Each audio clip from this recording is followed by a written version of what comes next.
राजनीति के हर पहलू पर होगी नजर। विकास, सुशासन और आपके मुद्दे की होगी बात। राजनेताओं से जानेंगे आपके सवालों के जवाब। हर खबर पर हम रखेंगे पैनी नजर। करेंगे आपके अधिकारों की बात। मुद्दा होगा आपका, सवाल होंगे हमारे। अब नहीं छूटेगी कोई खबर। गलियों से लेकर चौक चौराहों तक आम आदमी की राजनीति से लेकर होगी खास बात। गांव से लेकर शहरों तक की हर खबर करेंगे आपके अधिकारों की बात, सिर्फ आरटीआई न्यूज पर। सुल्तानपुर के सदर जयसिंहपुर से समाजवादी पार्टी के सबसे युवा विधायक द्वारा कराए गए विकास कार्यों की समीक्षा को लेकर आरटीआई न्यूज की टीम ने विधायक अरुण वर्मा से मुलाकात की और 4 साल के कार्यकाल में उनके द्वारा कराए गए विकास कार्यों की समीक्षा की। पेश है एक रिपोर्ट। 4 साल में हर क्षेत्र में काम किया है। सड़क के क्षेत्र में, शिक्षा के क्षेत्र में, स्वास्थ्य के क्षेत्र में। सबसे पहले तो बात होती है स्वास्थ्य के क्षेत्र में। हमने इस विधानसभा क्षेत्र में जिले से बड़ा हॉस्पिटल, जो 100 बेड का हॉस्पिटल और आधुनिक उपकरणों से लैस है, वो जिसमें वो सारी सुविधाएं हैं जो आपके जिले के अस्पताल में नहीं मिलेगी। आपके बिरसिनपुर में जो 25 करोड़ रुपए की लागत से बन रहा है, जिस पर लगभग 80% काम पूरा हो गया है और लास्ट अक्टूबर तक उसको हम जनता के लिए काम करने के लिए, वहाँ पे इलाज के लिए जनता के हम लोग हवाले करेंगे। वो एक 100 बेड का जो हॉस्पिटल है। इसके पहले आप किसी इंजीनियरिंग कॉलेज में पढ़ाई कर रहे थे, तो वहाँ से आपको राजनीति में आने की प्रेरणा कब मिली? कैसे आप राजनीति में आए? राजनीति में हम लोग उत्तर प्रदेश के युवा मुख्यमंत्री, नौजवान ऊर्जावान मुख्यमंत्री माननीय अखिलेश यादव जी के, हम लोग उनके संपर्क में आए और उन्हीं के साथ हम लोगों ने राजनीति, बहुत सीनियर थे, सांसद भी थे और वो हम लोग के प्रेरणा स्रोत हैं। और उनके साथ जुड़ने के बाद हम लोगों ने ये कहा कि मैंने चाहा कि हमारे क्षेत्र का विकास हो, हमारी विधानसभा का, हमारे जनपद का विकास हो और उन्हीं को मैं अपना प्रेरणा स्रोत मानता हूँ और जनता की सेवा के लिए मैं राजनीति में आया हूँ। आपके क्षेत्र में सर्वे के दौरान हमारी टीम को यह जानकारी मिली कि आप सबसे युवा विधायक हैं। इसको लेकर के जनता की बड़ी उम्मीद है आपके साथ ही। जनता के लिए और विशेषकर युवाओं के लिए आपने क्या किया? देखिए, युवाओं के लिए मैंने एक स्टेडियम जो है आपके मुदगेरपुर में माननीय मुख्यमंत्री से कह के हम लोगों ने ग्रामीण स्टेडियम का प्रस्ताव कराया था। चूँकि ये योजना बंद हो गई थी, लेकिन फिर भी माननीय मुख्यमंत्री, जमीन आपके मुदगेरपुर के थाने के पास ज़मीन है, वो उस विभाग के नाम ट्रांसफ़र हो गई है और बहुत जल्द हम प्रयास करेंगे उस पर वित्तीय स्वीकृति मिल जाए और जिससे हमारे खास तौर से युवाओं के लिए और युवाओं के लिए हमने तमाम शिक्षा के क्षेत्र में भी मैंने राजकीय ITI कॉलेज अपने इस विधानसभा में स्वीकृत कराया, जो आपके कोड़े भार ब्लॉक में अकोढ़ी में स्वीकृत हुआ है। तमाम ऐसे डिग्री कॉलेज, जनपद सुल्तानपुर में कोई सरकारी डिग्री कॉलेज नहीं था, हमने माननीय मुख्यमंत्री से कह के राजकीय डिग्री कॉलेज भी हमने यहाँ बनवाने का काम कर रहे हैं, जिससे हमारे क्षेत्र के युवाओं को, उनको बाहर नहीं जाना पढ़ाई करने के लिए। वो अगर तकनीकी शिक्षा उनको चाहिए तो उनको सुल्तानपुर कहीं नहीं जाना पड़ेगा, उनको इसी क्षेत्र में हम लोग देने का काम करेंगे। चुनाव जीतने से पहले आपके चुनावी मुद्दे क्या थे और उसमें से कितनों पे आपने अमल किया, कितनों पे काम कराए गए? देखिए, हम लोग माननीय नेताजी, माननीय मुलायम सिंह यादव जी, हम लोग उनके पचिन्हों पे समाजवादी पार्टी के हम लोग कार्यकर्ता हैं और हमेशा समाजवादी पार्टी सरकार की, उनकी करनी कथनी में कोई अंतर नहीं होता है। माननीय मुख्यमंत्री जी ने भी, समाजवादी पार्टी ने भी जो घोषणा किया था कि हम सरकार बनाइए, हम ये काम करेंगे, लगभग 90% वो घोषणाएं भी पूरी हो गई और हमने इस क्षेत्र में भी जो भी वादा किया था, चूँकि 5 साल का वक्त बहुत कम होता है, जब देश आज़ाद हुई इतने साल हो गए, देश आज़ाद होने के बाद भी हर गांव पिच रोड से नहीं जुड़ पाया, लेकिन फिर भी मैंने 4.5 साल के कार्यकाल में 210 किलोमीटर नई सड़क बनवाने का काम किया है। अगर आप चुनाव जीतकर दोबारा विधायक बनते हैं तो आप क्या करेंगे जनता के लिए? अगर जनता दोबारा मुझे मौका देगी, और मुझे पूरा विश्वास है, और विश्वास इसलिए है कि हमने क्षेत्र में काम किया है और हर समाज के लिए काम किया है और विकास के नाम पे हम दोबारा जनता के बीच में जाएंगे और मुझे पूरा विश्वास है कि जयसिंहपुर की सदर विधानसभा की जनता दोबारा मुझे अपना आशीर्वाद और मत देके विधानसभा भेजने का काम करेगी। जो बचे हुए काम हैं, तमाम काम नहीं हो पाए हैं, बहुत सी सड़कें नहीं हो पाई हैं, और भी तमाम काम थे नहीं हुए हैं, उसको भी आगे हम पूरा करने का काम करेंगे। और मेरा सपना है कि अगर दोबारा मौका मिलेगा तो जरूर अपने इस जनपद सुल्तानपुर में एक राजकीय मेडिकल कॉलेज बनवाने का काम करूंगा। आपकी समाजवादी पार्टी के कुछ नेता एक दूसरे के ऊपर आरोप प्रत्यारोप करते रहते हैं, इसको लेकर आपकी क्या राय है? इस पर आप क्या टिप्पणी करना चाहेंगे? देखिए, ये तो विपक्षियों का कहना है, क्योंकि उनके पास कोई मुद्दा नहीं है। आज जो उत्तर प्रदेश में सरकार चल रही है माननीय अखिलेश यादव जी की, उन्होंने हर क्षेत्र में काम किया है, चाहे नौजवानों के लिए हो। लखनऊ शहर आप ले लीजिए, मेट्रो किसी ने सोच रहे था कि इतने कम समय में मेट्रो चल सकती है। माननीय मुख्यमंत्री जी ने वादा किया था कि दिसंबर तक हम मेट्रो चला के दिखाएंगे, और आप लोग भी लखनऊ जाते होंगे, वहाँ देखे होंगे कि आज जो मेट्रो लगभग 80% काम पूरा हो गया है।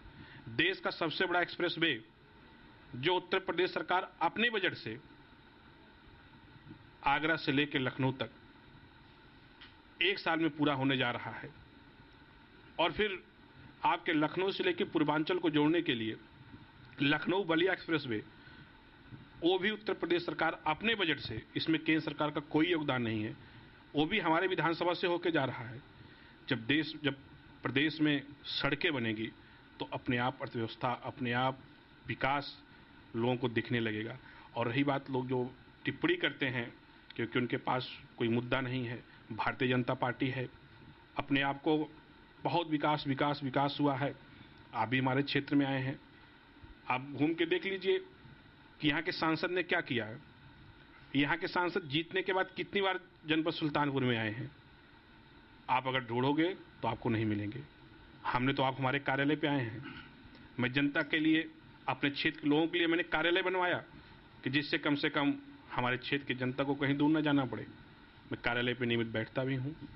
और जो दूसरे दल हैं भारतीय जनता पार्टी, उनके भी नेता ने बहुत वादा किया था, नौजवानों को नौकरी देंगे, रोजगार देंगे, 15 लाख रुपए देंगे, बहुत बिजली देंगे 24 घंटा। लेकिन आज आप देखिए 2 साल से ज़्यादा, 2.5 साल उनका भी होने जा रहा है, न तो 15 लाख रुपए का पता है, न तो रोजगार का पता है, और न 24 घंटे बिजली का पता है। लेकिन माननीय मुख्यमंत्री जी ने वादा किया था कि 2016 के अंत तक हम गांव को 18 घंटे, शहर को 22 घंटे और महानगरों को हम 24 घंटे बिजली देने का काम करेंगे। और बहुत जल्द जो हम लोगों का वादा था वो पूरा भी करने का काम करेंगे।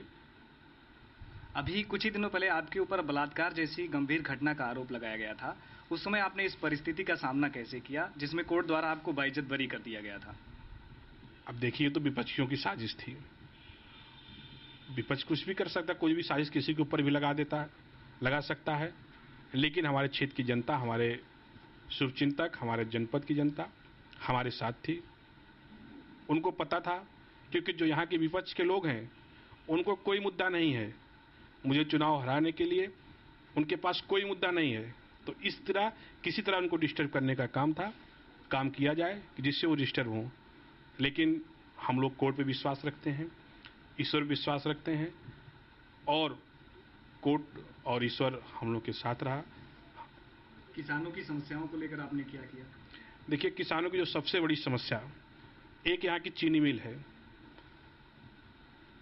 ये हम लोगों ने चुनाव में वादा किया था लेकिन अभी नहीं पूरा हो पाया, क्योंकि हम लोग उसमें जो सही होता वो कहते हैं, जो नहीं कर पाते वो भी हम लोग कहने का काम करते हैं। और माननीय मुख्यमंत्री से अनुरोध किया है कि बहुत जल्द माननीय मुख्यमंत्री जी का जनपद सुल्तानपुर में कार्यक्रम लगेगा। जो 31 सरकारी चीनी मिल है उसकी क्षमता हम लोग बढ़ाने का काम करेंगे। और किसानों के लिए जितना समाजवादी पार्टी सरकार ने काम किया है, यही था। पिछली बार बसपा गवर्नमेंट थी, खाद के लिए लोगों को लाठियां खानी पड़ती थी, लाइन लगाते थे लंबी लंबी, ब्लैक में खाद खरीदते थे। अगर कहीं से कोई ब्लैक में खाद खरीदा तो उसको ऐसे छिपा के ले जाता था कि कहीं कोई देख न ले कहाँ से लेके आ रहे हो।